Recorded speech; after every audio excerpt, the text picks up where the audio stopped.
तो स्वागत है आप सभी का डाउटनट की इंग्लिश क्लास में। मैं हूं भूमिका चौहान और आज हमारा लेक्चर होने वाला है सिंटेक्स के ऊपर।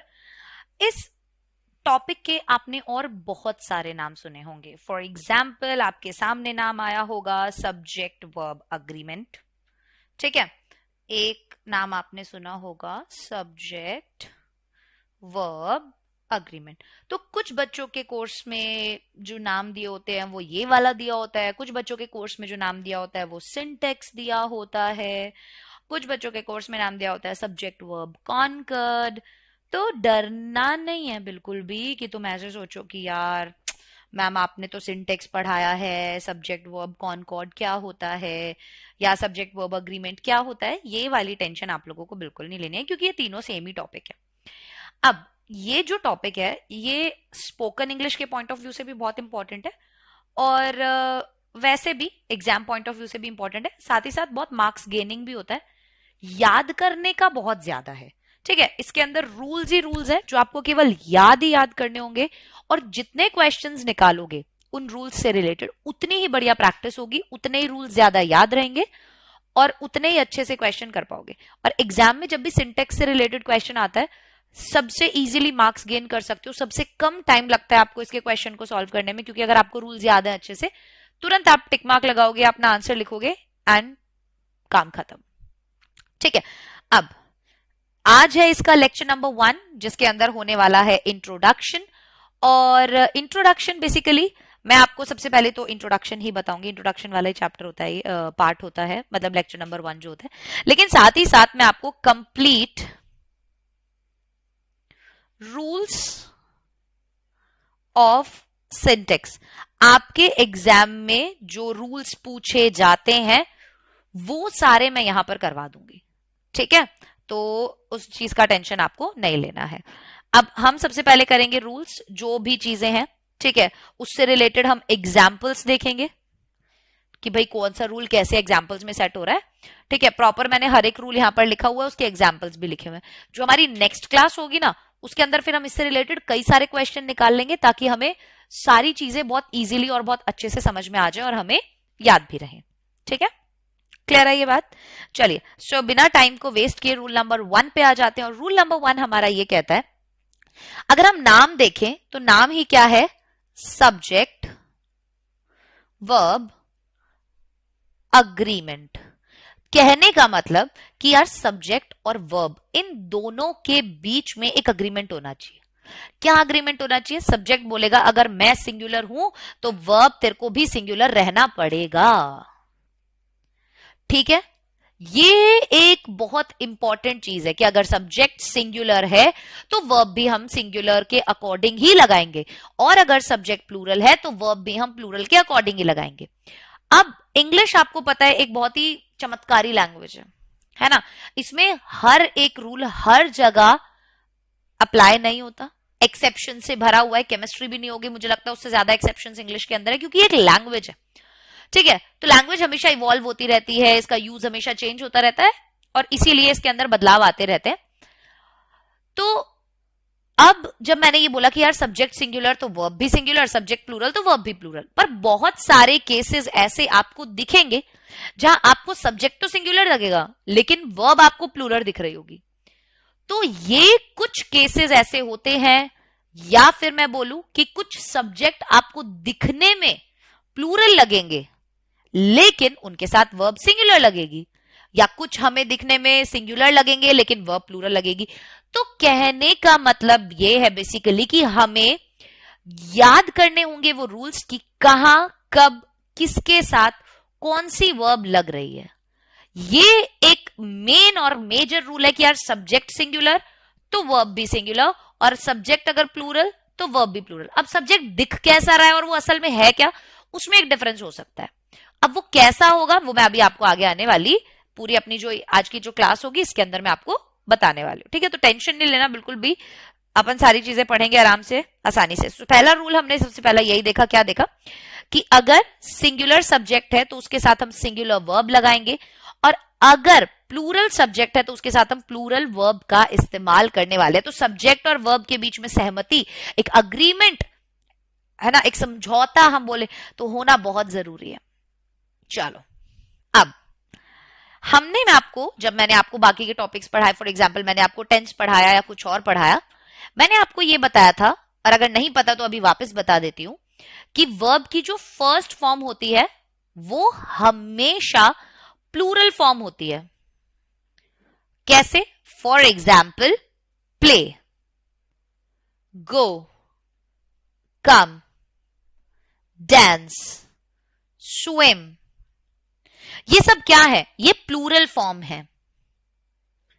लेकिन जैसे ही हम इन वर्ब्स के सामने एस या ईएस लगा दें, फॉर एग्जाम्पल मैंने अगर प्ले को लिख दिया प्लेज, तो ये बन गई सिंगुलर।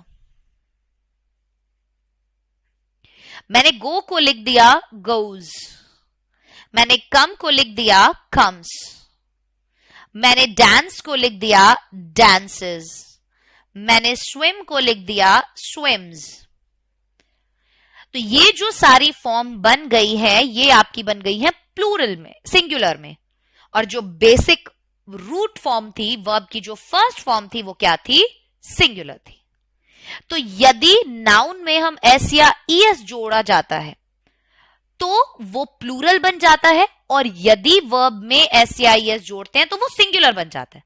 तो देखो नाउन, अभी ये तो हमने वर्ब देख लिया यार, वर्ब में हमने जब एस या ईएस जोड़ा तो वो क्या बन गया? सिंगुलर बन गया। लेकिन अगर हम किसी नाउन में जोड़े, फॉर एग्जाम्पल बॉय, बॉय क्या है? सिंगुलर। ये क्या है? नाउन। इसके अंदर अगर अपन एस जोड़ देते हैं, BOYS, बॉयज, क्या बन गया? प्लूरल। लेकिन वर्ब में ऐसा नहीं हुआ। वर्ब में प्ले के साथ हमने जब एस या ईएस जोड़ा तो ये सिंगुलर वर्ब कहलाएगी, और ये सिंगुलर सब्जेक्ट के साथ लगेगी। For example Ram plays, Ram खेलता है। राम क्या है? सिंगुलर, इसीलिए वर्ब भी क्या लगी? सिंगुलर। ठीक है, क्लियर? तो नाउन के साथ हम एस या ईएस लगाते हैं तो प्लूरल नाउन जो है वो बन जाता है, की एग्जाम्पल है, कीज बन जाएगा। लेकिन जब हम वर्ब के साथ एस या ईएस जोड़ते हैं, लिखा हुआ है, तो वो सिंगुलर वर्ब बन जाती है। फॉर एग्जाम्पल गो जो है वो गोज बन जाएगा, रीड जो है वो रीड्स बन जाएगा। यहां तक समझ में आया आप सभी बच्चों को? ठीक है, तो ये मैंने आपको कुछ कॉमन चीजें बताई हैं, अभी रूल 1 बताया मैंने आपको। अब देखना, जब दो नाउन एंड से जुड़े हों तो प्लूरल नंबर हो जाता है। For example Ram and Shyam. ठीक है, दो नाउन है, राम क्या है? नाउन है, श्याम क्या है? नाउन है। तो जब दो नाउन एंड से जुड़े हों तो वो क्या बन जाता है? वो प्लूरल हो जाता है, और इसके साथ हमेशा प्लूरल वर्ब का ही यूज होगा। For example Ram and Mohan go to Patna. हमने यहां पर गोज नहीं लिखा, हमने क्या लिखा? गो लिखा। प्लूरल वर्ब का हम यूज करेंगे। लेकिन अगर मान लो आपके दो नाउन जो हैं वो एक ही सेंस दे रहे हैं, एक सेंस कैसे दे रहे हैं? जैसे दाल चावल, राजमा चावल, ब्रेड बटर, एक ही डिश का नाम है। लेकिन राम और श्याम में तो दो अलग अलग लोग थे ना? राम और श्याम में दोनों अलग अलग लोग थे। लेकिन दाल चावल तो एक ही डिश है, जैसे अपन बोलते हैं ना दाल चावल। अब आप बोलोगे कि मैम दाल अलग होती है और चावल अलग होते हैं। यहां पर बेसिकली एक डिश का नाम दिया, जैसे दाल चावल, राजमा चावल, ये एक डिश है। ब्रेड बटर, ब्रेड के ऊपर बटर लगाया हुआ होता है, ब्रेड बटर। वैसे जब सेंस एक हो, ये लिखा हुआ है स्पेशली इसीलिए, तो हम सिंगुलर वर्ब यूज करेंगे। For example dal chawal is my favourite pasta dish, या not pasta dish, is my favourite dish. तो इज माई फेवरेट डिश की भाई ये जो डिश है ना, ये जो डिश है ये मेरी फेवरेट है, एक की बात की। ठीक है, क्लियर हो गई ये बात? तो अगर कोई भी दो नाउन एंड से जोड़ रखे हो तो वो प्लूरल नंबर हो जाता है और उसके साथ प्लूरल वर्ब लगते हैं, ये हमने देखा। लेकिन अगर कोई भी दो नाउन एंड से जोड़ रखे हो लेकिन उनका सेंस एक हो, तो हम उस केस में क्या करते हैं? वर्ब हम सिंगुलर लगाते हैं। ठीक है, उस केस में वर्ब हम हमेशा क्या करेंगे? सिंगुलर लगाएंगे। चलिए, दो रूल याद आ गए। पहला रूल क्या था? Singular verb singular subject, plural verb plural subject. अगर हम वर्ब के साथ एस या ईएस लगाते हैं वो सिंगुलर बन जाता है, अगर हम नाउन के साथ एस या ईएस लगाते हैं तो वो प्लूरल बनता है। ठीक है, दूसरा रूल हमने देखा कि अगर दो नाउन एंड से जुड़े हो तो वो प्लूरल नंबर होता है और प्लूरल ही उसके साथ वर्ब लगती है, लेकिन अगर उनका सेंस सेम हो, एक हो, तो वहां पर सिंगुलर वर्ब लगेगी। ठीक है, यही मैं बोल रही थी कि कुछ चीजें आपको दिखेंगी अलग और होंगी अलग। ओके, चलो अब ये बहुत इंपॉर्टेंट पार्ट है, इसको बहुत ध्यान से देखना। Each, every, either, neither, no, none, everybody, somebody, nobody, anybody, everything, something, nothing, anything, everyone, someone, none, anyone। देखिए आपको कितने सारे थे, मैंने इसीलिए बोला ये टॉपिक आपका याद करने का ज्यादा है। each, every, either, neither, no, none, everybody, somebody, nobody, anybody, everything, something, nothing, anything, everyone, someone, none, anyone। ये सभी वर्ड्स सिंगुलर है। अब आप एवरी देख के बोलोगे मैडम ये तो सिंगुलर नहीं दिख रहा है, आप बोलोगे एवरीथिंग, आप बोलोगे मैम एवरीथिंग तो सभी चीजों की बात हो रही है, आप बोलोगे मैम एवरीबॉडी। तो देखो एक तरीका भी है इसको याद करने का कि जिसके पीछे भी वन आ रहा है, for example ONE1, for example ONE1, for example ONE1, for example ONE1, for example ONE1, कितने सारे तो हमें वन वाले याद हो गए। तो एवरीवन, एनीवन, ठीक है, समवन, नन, ये सभी एक तरीके से सिंगुलर वर्ड है, हमें ऐसे याद हो जाएगा। दूसरी चीज आप याद कर लो थिंग से, एवरीथिंग, समथिंग, नथिंग, एवरीथिंग, तो थिंग वाले आ गए। और तीसरी चीज जो है आप याद कर लो बॉडी से, कैसे, नोबडी, समबडी, एवरीबडी, एनीबडी, तो बहुत सारी चीज याद हो जाएंगी। वन से हमें याद हो गया none, everyone, someone, anyone, right. Body से याद कर लो somebody, everybody, nobody, anybody. Thing से याद कर लो एवरीथिंग, समथिंग, नथिंग, एनीथिंग। तो देखो यहां तक के तो तुम्हें सारे वन, थिंग और बॉडी से याद हो जाएंगे, हो गए याद, साथ के साथ याद करा दिया मैंने। बचा क्या, each, every, either, neither, no. Each, every, either, neither, no. अब यहां पर भी नो जो है ना वो एक्चुअल में ये नो वन है, ठीक है, इसे नन की जगह आप नो वन लिखो, ठीक है। यहां तक क्लियर हुआ तो आप सभी बच्चे मुझे बताएंगे कि हाँ मैम यहां तक समझ में आ गया, ठीक है। तो यहां पर आप क्या लिख लो, नो वन, कोई भी नहीं, ठीक है। तो नो वन से याद हो गया, तो नन तो है ही नीचे, लेकिन ये आप लिखना नो वन, ठीक है। सो बाकी क्या चार बचे, each, every, either, neither, clear हो गई ये बात। अब देखो, each of the students outlines one page. अब ईच हमने क्या बोला कि ये सभी सिंगुलर वर्ड है और सिंगुलर वर्ब लेते हैं। अब आपका दिमाग कहां चलेगा कि यहां तो ईच लिखा है लेकिन यहां तो स्टूडेंट्स लिखा है, और बच्चे गलती कहां करते हैं, बच्चे गलती करते हैं स्टूडेंट्स देखकर वर्ब लगा देते हैं। ये गलती हमें नहीं करनी, हमें स्टूडेंट्स देखकर वर्ब नहीं लगानी, हमें क्या देखना है, ईच देखना है। हमने देखा ओह ईच है, चमक गया, वर्ड सिंगुलर, वर्ब भी सिंगुलर। आउटलाइंस, हमने बोला था ना वर्ब की फर्स्ट फॉर्म में जब हम एस या ईएस ऐड कर देते हैं तो वो वर्ब सिंगुलर बन जाती है, और यहां पर भी क्या हुआ है, वो वर्ब सिंगुलर बन गई। So each of the students, तो स्टूडेंट्स के अकॉर्डिंग नहीं बट ईच के अकॉर्डिंग यहां पर वर्ब लगेगी, है ना। चलो, everyone in the class is going to pass, everyone देखा, एवरीवन के अकॉर्डिंग हमने यहां पर इज लगाया। क्लियर हो गई ये बात, थर्ड रूल समझ में आ गया। तो याद करने का तरीका बता दिया, वन, थिंग और body, no one, nothing, nobody, everyone, everything, everybody, ठीक है, समवन, समथिंग, समबॉडी, ठीक है, एनीवन, एनीथिंग, एनीबॉडी, ये याद हो गए हमें सारे, एवरीवन, एवरीथिंग, एवरीबॉडी याद हो गए। उसके अलावा क्या बचा, each, every, either, neither, that's it, खत्म।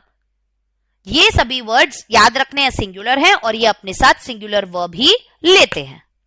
ठीक, आगे बढ़ते हैं। For example, everybody is happy, no one has a dime, dime मतलब पैसा। तो नो वन हैज क्या हो गया? Singular verb. So is singular, has singular, was singular। आई बात समझ में? एवरीबॉडी, नो वन और नथिंग से हमें ये बात क्लियर हो गई। ठीक बात, चलो आगे बढ़ते हैं। अब कुछ एग्जाम्पल्स और देख लेते हैं। Neither of the two boys have done it। अब neither लिखा है और यहां पर boys लिखा है, गलत क्या हो जाएगा अगर आप यहां पर have लगाओगे तो? boys के अकॉर्डिंग अगर लगाओगे तो आपको दिख गया neither लिखा है, आप लगाओगे has done it, कि दोनों में से किसी भी लड़के ने ये नहीं किया है ना? Each of the students are, no, each of the students is obedient। यहां पर लिख लो obedient, ठीक है? is obedient, ये करेक्ट है, ये करेक्ट है, ये गलत है, ये गलत है। ठीक है? Either of us has done his work, right, क्योंकि either के साथ हमने has लगाया यहां पर। ठीक बात, चलो आगे बढ़ जाते हैं। बहुत बढ़िया। अब कुछ एक्सेप्शंस देखो कैसे।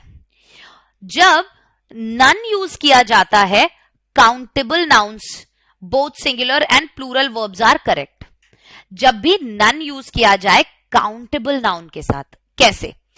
None of the boys have done homework या none of the boys have done homework या has done homework, दोनों करेक्ट हैं। क्यों? सबसे पहली बात, none यूज किया है, लेकिन किसके साथ? boys क्या है? boys है यहां पर काउंटेबल नाउन, और जब काउंटेबल नाउन के साथ none यूज किया जाए, काउंटेबल नाउन क्या हो गए? जिन्हें हम गिन सकते हो। ठीक है?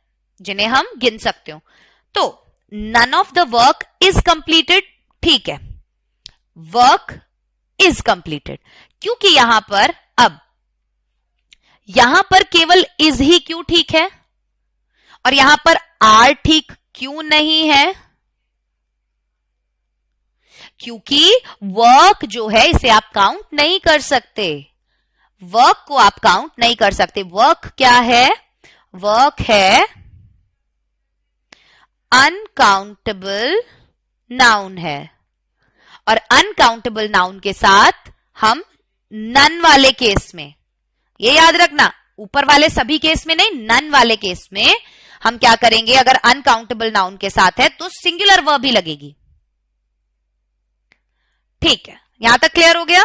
चलो अब एक चीज और, एक और एक्सेप्शन। ये जो रूल नंबर दिया हुआ है ना, यहां पर जो हमने ये रूल पढ़ा, ये थर्ड वाला रूल पढ़ा, इसके अकॉर्डिंग ही ये एक्सेप्शंस दिए हुए हैं। ठीक है, चलो लास्ट एक्सेप्शन क्या है? When each is used after subject, the verb is plural। जब each को आप सब्जेक्ट के बाद यूज करो, हमने यहां पर each को यूज किया सब्जेक्ट से पहले, है ना? यहां इन केसेस में each यूज हुआ सब्जेक्ट से पहले, इसीलिए वर्ब लगी सिंगुलर।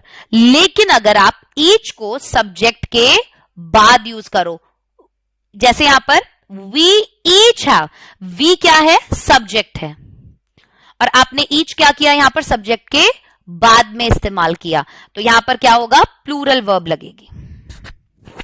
तो हमने ऊपर सबसे पहले ये सारे याद किए कि भाई किस किस के साथ ये सारे सिंगुलर वर्ड है और इनके साथ सिंगुलर वर्ब लगती है। फिर हमने इनके दो एक्सेप्शन देखे कि यार अगर नन वाला जो केस है, नन वाले केस में अगर काउंटेबल नाउन के साथ आ रहा है तो हम क्या कर रहे हैं? सिंगुलर और प्लूरल दोनों लगा सकते हैं। लेकिन अगर अनकाउंटेबल के साथ आ रहा है ना, तो वर्ब सिंगुलर ही लगेगी। ये बात समझ में।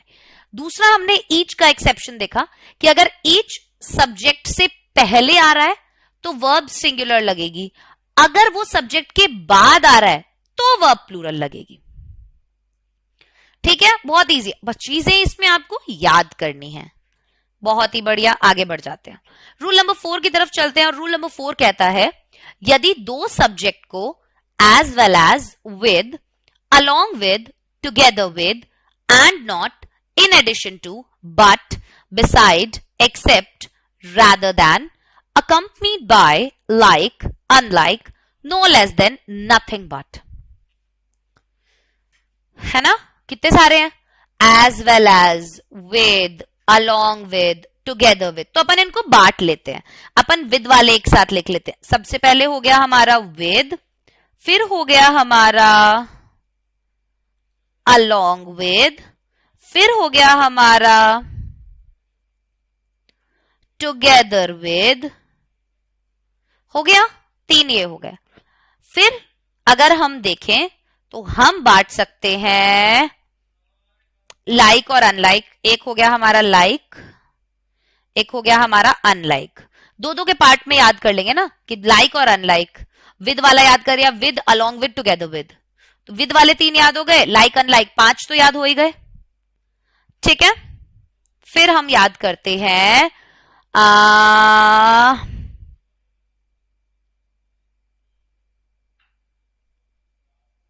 as well as. बाकी आपको ऐसे याद करने पड़ेंगे. ठीक है, बाकी आप याद कर लेना. 5 तो याद हो गए, थोड़े बहुत याद कर लेना. ठीक है. अब क्या बोला गया इसके अंदर? इसमें बोला गया बेटा कि अगर ये जो है, अगर 2 सब्जेक्ट दिए हुए हैं और 2 सब्जेक्ट को इनकी मदद से जोड़ा जाए तो वर्ब सब्जेक्ट कौन से वाले? पहले वाले, उसके अकॉर्डिंग लगाए. देखो समझो, Ram as well as his parents is coming.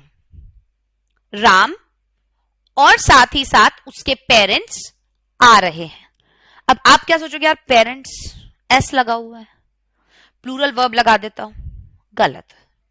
जब भी 2 सब्जेक्ट, एक हो गया पेरेंट्स, एक हो गया Ram, as well as, with, along with, together with, and not, in addition to, जो भी ऊपर लिखी हुई है, इनसे अगर जोड़ी जाए तो उस केस के अंदर सब्जेक्ट जो पहला वाला है उसके अकॉर्डिंग हम वर्ब लगाएंगे. जैसे यहां राम के अकॉर्डिंग वर्ब लगेगी. The captain along with the sellers, sellers के अकॉर्डिंग नहीं, कैप्टन के अकॉर्डिंग लग रही है. Captain along with the sellers was ड्राउन्ड, was ड्राउन्ड. Right? Clear?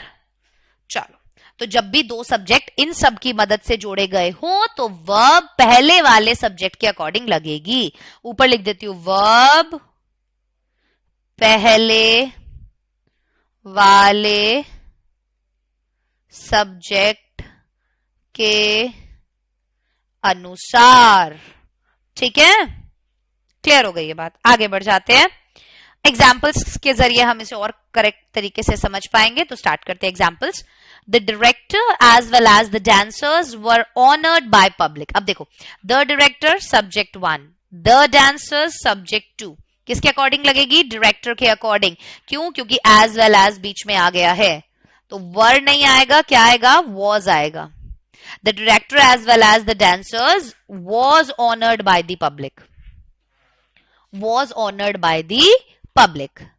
अगला देखते हैं. My mother no less than my father is. तो यहां पर इज ठीक है क्या? हाँ, ठीक. क्यों है? क्योंकि माई मदर, मेरी मां, मां के अकॉर्डिंग, पहले वाले सब्जेक्ट के अकॉर्डिंग लगी है. Milk besides vegetables. अब देखो, मिल्क बिसाइड्स वेजिटेबल, बिसाइड से जुड़े हुए, वेजिटेबल सब्जेक्ट 2 हो गया, मिल्क सब्जेक्ट 1 हो गया. किसके अकॉर्डिंग लगेगी? मिल्क के according. So milk besides vegetable, vegetables is good for health, और हेल्थ फॉर हेल्थ. मैंने यहां पर जो गलत है वो लिखा हुआ है, जो राइट है वो लिखा हुआ है. ओके बच्चा पार्टी, आगे बढ़ते हैं. रूल नंबर 5 पे आ गए हम. और रूल नंबर 5 जो है वो क्या कहता है कि यदि 2 सब्जेक्ट को नाइदर नॉर, अब ये विकल्प वाले होते हैं, ना ही तो ये ना ही वो, या तो ये या वो, है ना? सुने होंगे ना, नाइदर नॉर, आइदर और, नॉट ओनली बट ऑल्सो, ना केवल ये पर ये भी. फॉर एग्जाम्पल,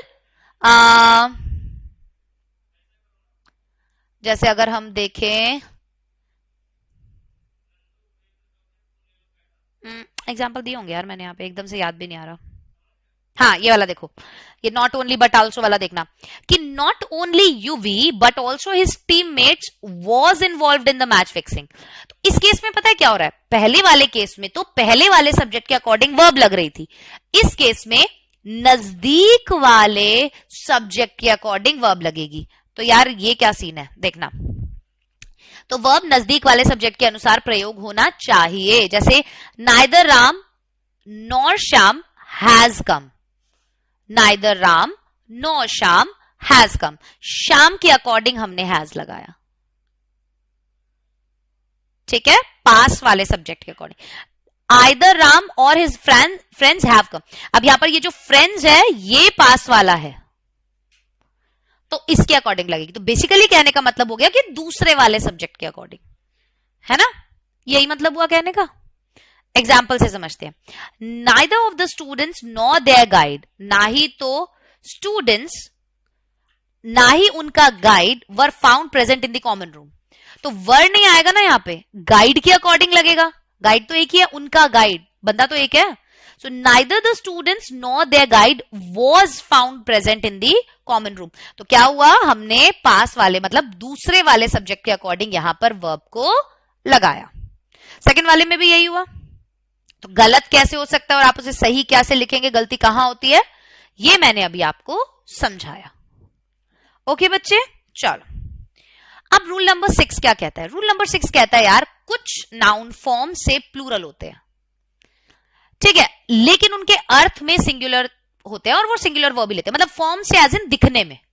जैसे measles, mumps, rickets, shingles, billiards, darts, droughts, the United states, the West Indies, बीमारियों के नाम है, ये सब बीमारियां हैं। रिकेट्स हड्डियों की बीमारी होती है। खेल के नाम बिलियर्ड्स, डार्ट्स, ड्रॉट्स, ये सब खेल के नाम है। अब ये दिख कैसे रहे हैं आपको, एस एस लगा हुआ है, आप क्या सोचोगे प्लूरल है, नहीं, लेकिन ये अर्थ में सिंगुलर होते हैं और इनके साथ सिंगुलर वर्ब लगता है। कोई भी देश का नाम हुआ, for example the United states या द वेस्ट इंडीज, राइट, तो इस केस में हम क्या करेंगे, सिंगुलर वर्ब लगाएंगे। तो शक्ल पे नहीं जाना है। पुस्तकों के नाम, थ्री मस्किटियर्स, एस दिख रहा है, आप सोचोगे यार पुस्तकों के नाम, बीमारियों के नाम, खेल के नाम, ठीक है, देश के नाम, विषयों के नाम, फिजिक्स, इकोनॉमिक्स, सिविक्स, मैथमेटिक्स, सब में एस एस एस आ रहा है। क्या लगता है आपको प्लूरल, लेकिन है तो एक ही विषय ना। इन केसेस में आप सिंगुलर वर्ब लगाएंगे। For example mathematics is an interesting subject, S लगा इसका मतलब ये नहीं है यहाँ आर लगा दोगे, गलत हो जाएगा, इज आएगा। Politics is not my cup of T, मतलब मुझे पॉलिटिक्स में ज्यादा कोई इंटरेस्ट नहीं है। Not my cup of T, my cup of T एक इडियम होता है कि भाई वो चीज जो है वो मेरे इंटरेस्ट की चीज तो बिल्कुल भी नहीं है, ठीक है। अब बारी आती है रूल नंबर 7 की, जो कि है कलेक्टिव नाउन से रिलेटेड। फॉर एग्जाम्पल आपने देखा होगा आर्मी, या हम बोले हर्ड ऑफ काउज, जैसे यहां पर लिखा हुआ है हर्ड ऑफ काउज। तो अब गायों का झुंड, जब भी झुंड की बात हो तो कलेक्टिव नाउन के साथ हम हमेशा सिंगुलर वर्ब का प्रयोग करते हैं। इसमें ज्यादातर चीजें याद करने की है बेटा। कलेक्टिव नाउन के साथ हमेशा हम सिंगुलर वर्ब का यूज करते हैं। जैसे the herd of cows is grazing, are grazing तो नहीं लिखा काउज को देख के हमने, क्योंकि झुंड की बात हो रही थी, है ना, झुंड की बात हो रही थी। लेकिन अब यहां पर जितनी भी गायें हैं ये क्या कर रही हैं, घास चर रही हैं, सब एक जैसी हैं, एक ही काम कर रही है, घास चर रही है, कोई किसी से लड़ाई नहीं, दंगा नहीं, फसाद नहीं। लेकिन अगर कलेक्टिव नाउन में मतभेद हो या उस ग्रुप का हर एक इंसान की अगर बात की जाए, उस केस में अपन प्लूरल वर्ब लगाते हैं।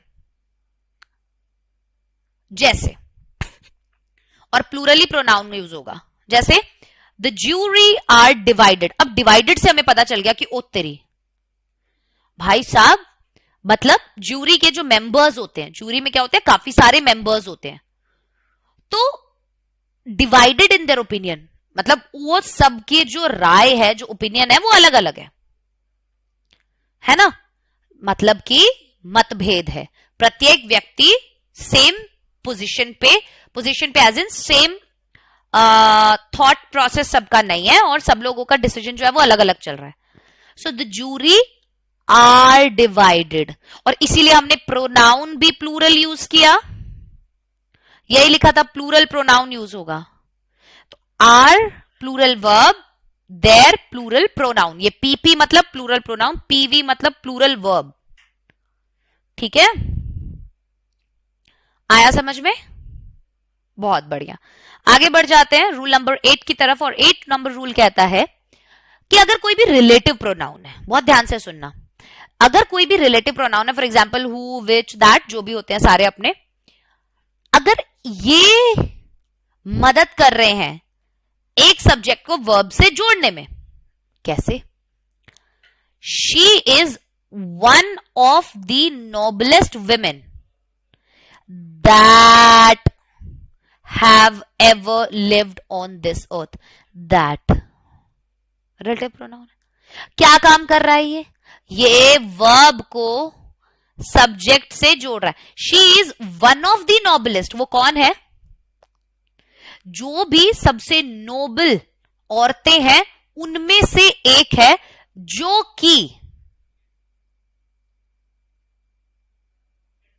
कि आ गया. अब यहां पर बोला तो वर्ब उस सब्जेक्ट के अनुसार होना चाहिए जो उस रिलेटिव प्रोनाउन का एंटीसीडेंट है. एंटीसीडेंट मतलब उससे पहले क्या है? विमेन आ रहा है. ये जो प्रोनाउन है इसका एंटीसीडेंट कौन है? इससे पहले क्या आ रहा है? विमेन आ रहा है. प्लूरल है तो वर्ब क्या लग जाएगी? प्लूरल लग जाएगी.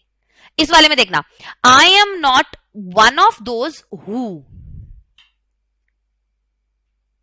अब यहां पर यार विल यूज हुआ है, तो सिंगुलर हो जाए प्लूरल हो, सभी के साथ हम विल का यूज करते हैं.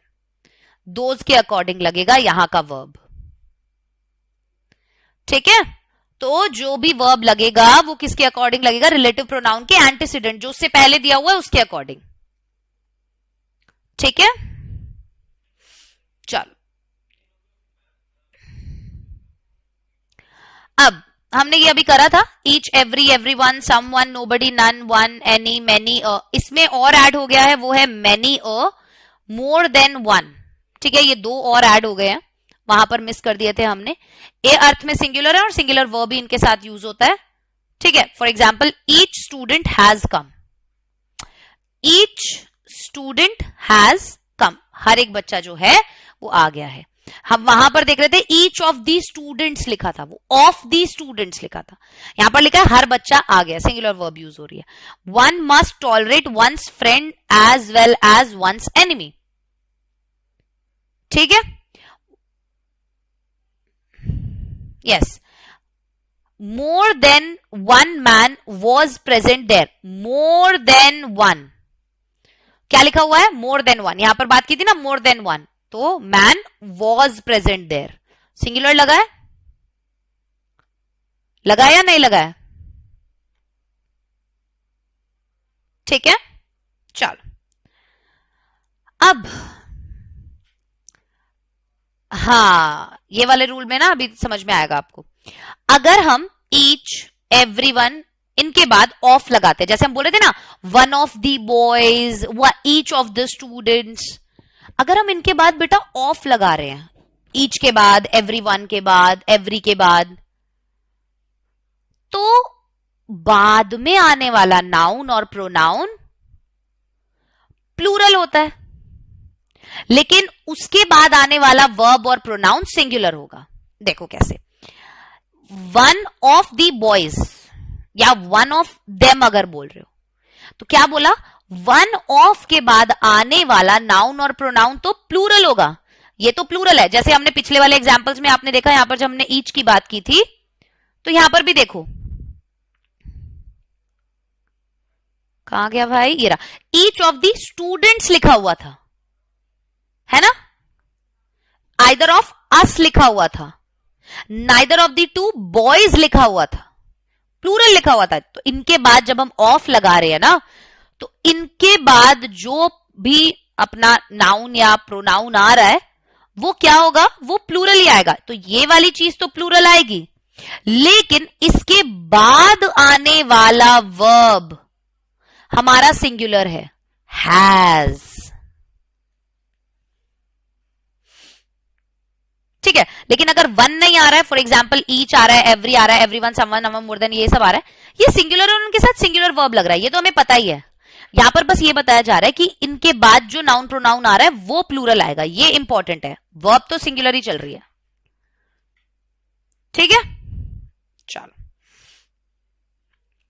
रूल नंबर 11 पे आते हैं। रूल नंबर 11 कहता है कि प्लूरल नाउन या प्लूरल प्रोनाउन के बाद ईच का प्रयोग हो तो इसे प्लूरल माना जाता है। हमने बोला था कि अगर ईच सब्जेक्ट के बाद आ रहा है तो इसके साथ प्लूरल वर्ब यूज होगा। पहले आ रहा है तो सिंगुलर यूज कर रहे हैं, सब्जेक्ट के बाद आ रहा है, वी क्या है, सब्जेक्ट है, सब्जेक्ट के बाद ईच आ रहा है तो हम क्या कर रहे हैं, प्लूरल वर्ब का यूज कर रहे हैं। मैं कुछ और एग्जांपल्स के जरिए बार बार यही इसीलिए आपको बता रही हूं, ठीक है। क्लियर हो गई ना ये बात कि इसके साथ प्लूरल वर्ब का ही प्रयोग होता है।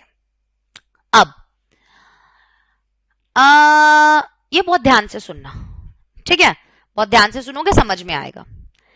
Indefinite pronoun for example one का प्रयोग सेंटेंस के सब्जेक्ट में हो तो इसके साथ सिंगुलर वर्ब का प्रयोग होता है। मतलब कि अगर वन जो है इसका प्रयोग सेंटेंस के सब्जेक्ट में हो रहा है, सब्जेक्ट के अनुसार हो रहा है, तो सिंगुलर वर्ब का प्रयोग होगा। इसके लिए singular pronoun one, one's, oneself का प्रयोग होता है, ना कि ही, हिम, हिज, हिमसेल्फ। जैसे one should keep his promise गलत है, one should keep one's promise ठीक है। समझ में आई बात?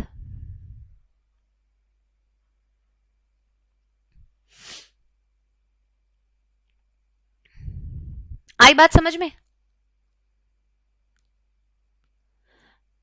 तो हमने क्या किया, यहां पर जो प्रोनाउन मैंने आपको बताया, ये प्रोनाउन आप क्या लगाएंगे, वन, वंस या वन सेल्फ लगाएंगे, ही, हिम, हिज, हिमसेल्फ नहीं। One should keep his promise गलत है, one should keep him promise, he promise, himself promise, herself promise गलत है, ठीक है बेटा। One should keep one's promise. Clear? चलो अब बारी आती है कुछ सेंटेंसेस आपने देखे होंगे जिसमें हम काल्पनिक टाइप की बात करते हैं कि अगर मैं ये होता, सपोजिशन वाले, मान लो मैं राजा होता तो मैं ये कर देता, अगर मैं प्रधानमंत्री होता तो मैं ये कर देता, आई विश, इफ, एज दो, इन केस, जिसमें आप कोई अपनी इच्छा बता रहे हो।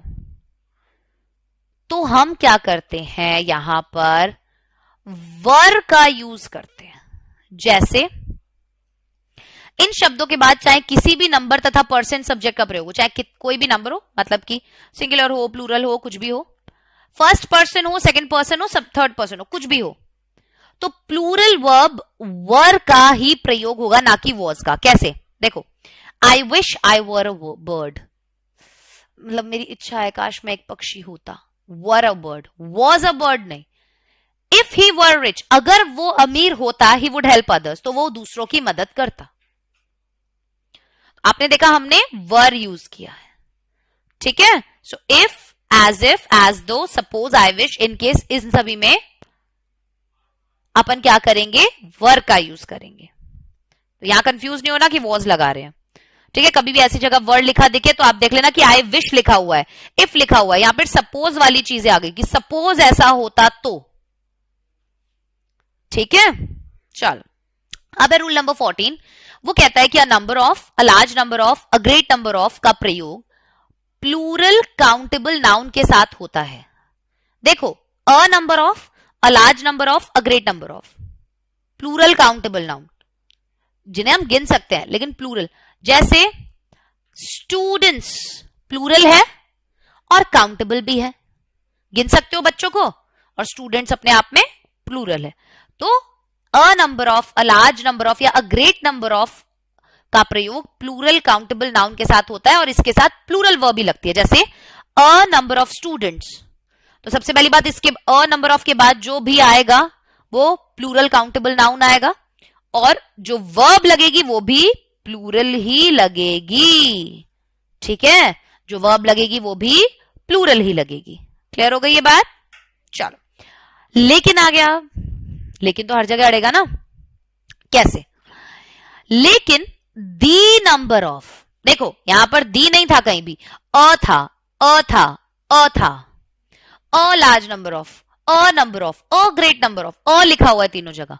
लेकिन जब आ जाए बात दी की, दी नंबर ऑफ, तो द लगते ही जो भी चीज होती है यार वो निश्चित हो जाती है, निश्चित हो जाती है। इसके बाद क्या करेंगे हम? देखो, the number of boys are 50 गलत है ना? इसके बाद सब्जेक्ट जो होगा वो तो आपका प्लूरल लगेगा, जैसे बॉयज प्लूरल लग रहा है, सब्जेक्ट जो है वो प्लूरल लग रहा है, ठीक है? और इसका प्रयोग सेंटेंस के सब्जेक्ट के रूप में होने पर, अब यहां पर ये सेंटेंस का सब्जेक्ट है, दी नंबर ऑफ बॉयज यहां पर क्या है? सब्जेक्ट है हमारे सेंटेंस का। तो जब भी ये सेंटेंस के सब्जेक्ट के रूप में हो तो वर्ब लगाएंगे सिंगुलर। और मैंने हिंदी में इसीलिए लिखा है मेंशन करके, और नीचे गलत क्या है सही क्या है वो भी मेंशन किया है।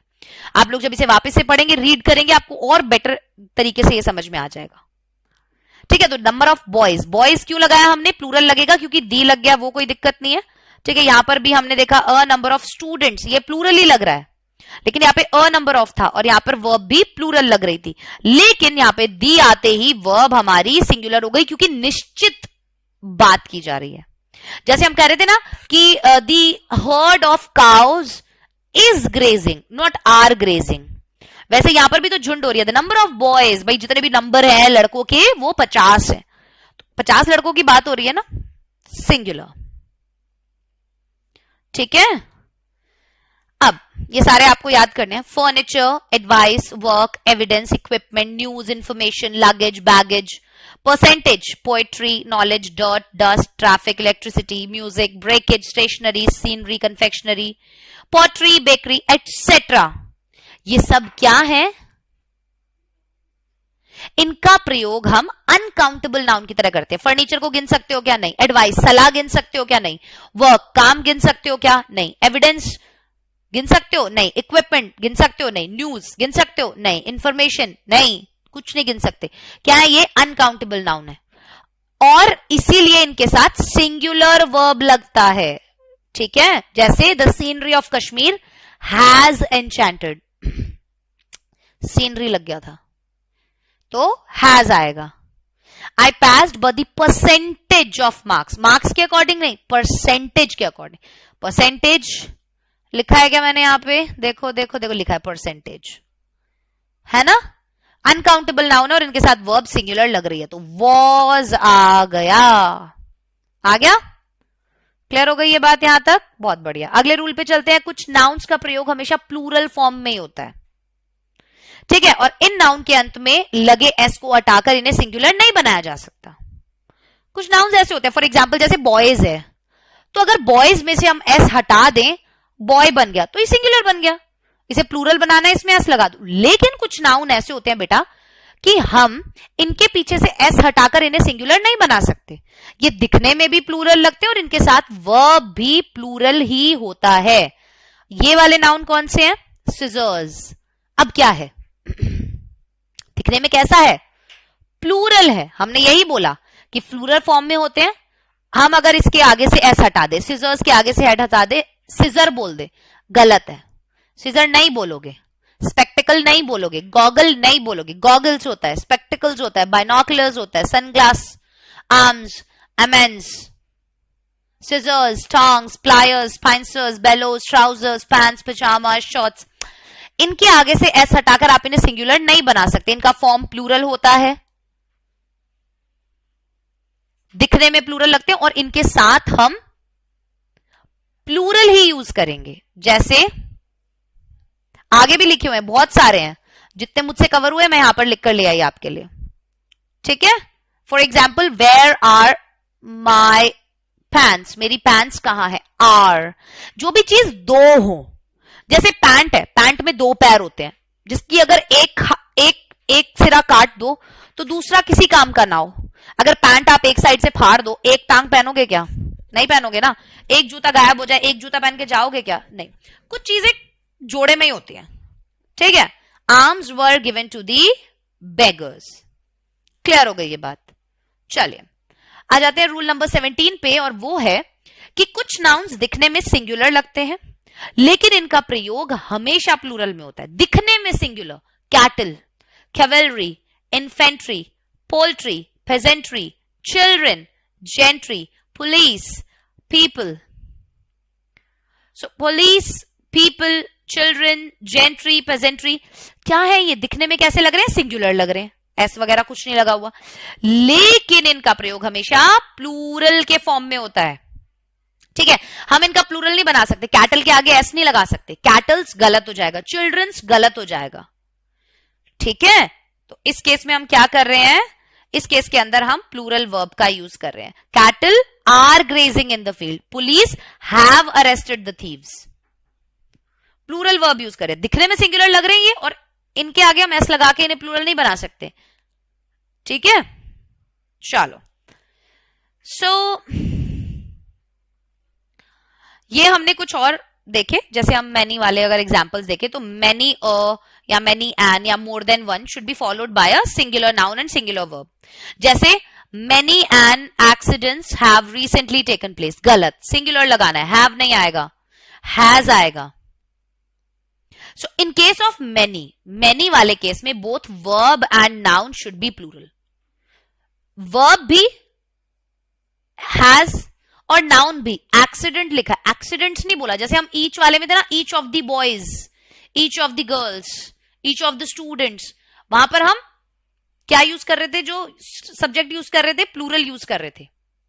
यहां पर हम प्लूरल सब्जेक्ट यूज नहीं करेंगे मैनी वाले केस में। ठीक है, सो बोथ वर्ब और नाउन दोनों ही प्लूरल होते हैं इसमें। Many accidents have recently taken place, right. ऊपर वाले में तो मैनी और मैनी एन था, ध्यान रखना। केवल मैनी अगर है, जैसे मैनी एक्सीडेंट्स, मैनी या मैनी एन नहीं लिखा हुआ, जब मैनी आ गया तो वो एक की बात हो गई, तो उस केस में क्या हुआ? सिंगुलर वर्ब लग गया। लेकिन केवल जब मैनी लिखा है, इस केस में दोनों ही चीज प्लूरल होंगी, नाउन भी और वर्ब भी। मैनी के साथ नहीं है ना यहां पे, इसीलिए। ठीक है, मोर देन वन मैन वर नहीं, मोर than one man was absent.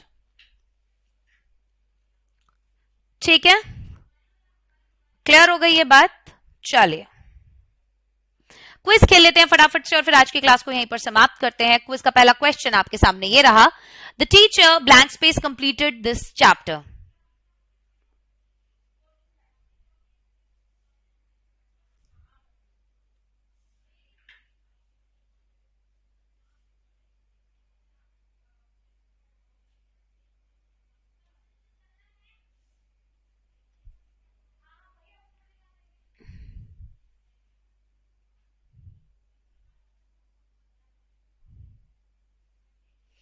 Question number 2.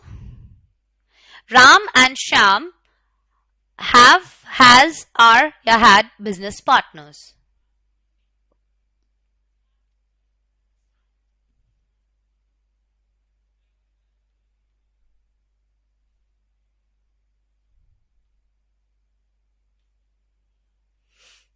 Clear. Question number 1 का जवाब है the teacher has. The teacher आया ना, दी तो होते ही डेफिनेट हो जाती है चीज, सो हैज।